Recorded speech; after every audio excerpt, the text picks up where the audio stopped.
Hey everyone, today we're breaking down the Aldana V GameStop class action lawsuit, what it means for you, and how you might be able to grab a small payout in 2025.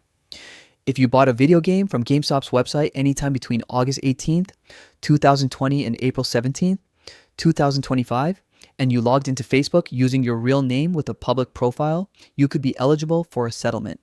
The claim: GameStop allegedly shared your gaming activity with Facebook without asking, which is said to violate the Video Privacy Protection Act. The case was filed in the Supreme Court of New York, and there's a $4.5 million settlement on the table, though it still needs official approval. Now, the payout isn't huge. If you qualify, you could get either $5 in cash or a $10 GameStop voucher. Not life-changing, sure, but it's something. Of course, this has sparked a lot of chatter online. Some people are roasting the settlement for being tiny, pointing out that lawyers seem to be cashing in more than anyone else.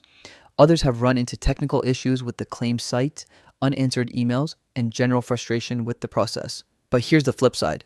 Some folks are shrugging and saying, it's free money, why not? If you don't mind a little hassle, grabbing that $10 voucher could be worth it, especially if you're already a GameStop fan. So, the takeaway? The lawsuit is real.